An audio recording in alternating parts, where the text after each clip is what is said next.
8 வயசு இருக்கும் அந்த சிறுவனுக்கு. படிப்புல ரொம்பவே ஆர்வம் அதிகம்.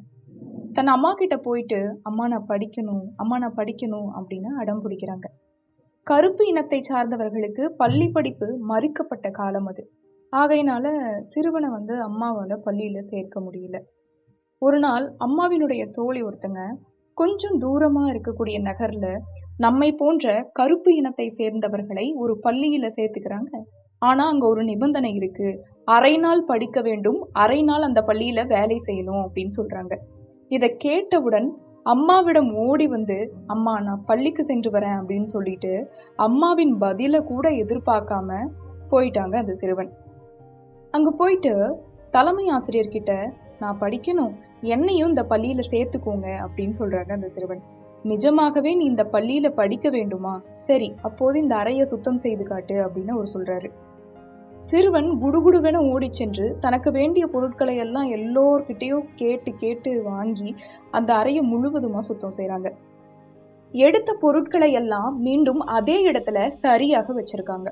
பின்பு தலைமை ஆசிரியர்கிட்ட போயிட்டு, "நான் வேலையை முடிச்சிட்டேன்" அப்படின்னு சொல்லியிருக்காங்க. "அப்படியா, வா போய் பார்க்கலாம்" அப்படின்னு சொல்லிட்டு சிறுவனை அழைச்சிட்டு போயிருக்காரு அந்த ஆசிரியர்.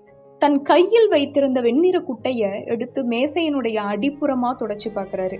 வெண்ணிறம் வெண்ணிறமாகவே தான் இருந்துச்சு. கொஞ்சம் கூட அழுக்கு இல்ல. சுத்திலும் பார்த்த தலைமை ஆசிரியர் ஆச்சரியமடைந்து, "உன்னை பள்ளியில சேர்த்துக்கிறேன்" அப்படின்னு சொல்லிட்டு, "இவ்வளவு நன்றாக இந்த அறையை எப்படி சுத்தம் செய்தாய்?" அப்படின்னு கேட்கிறாரு. அவங்களும், "நான் 3 முறை இந்த அறையை சுத்தம் செஞ்சேன். முதல் முறை நீங்கள் சுத்தம் செய்ய சொன்னீர்களே என்பதற்காக சுத்தம் செஞ்சேன். நான் இந்த பள்ளியில படிக்க போறேன். எனக்கு பாடம் சொல்லித்தரும் ஆசிரியர்கள் இந்த அறையில் கல்வி கற்றுக் கொடுக்க போகிறார்கள். அவர்களுக்காக 2வது முறை சுத்தம் செய்தேன்.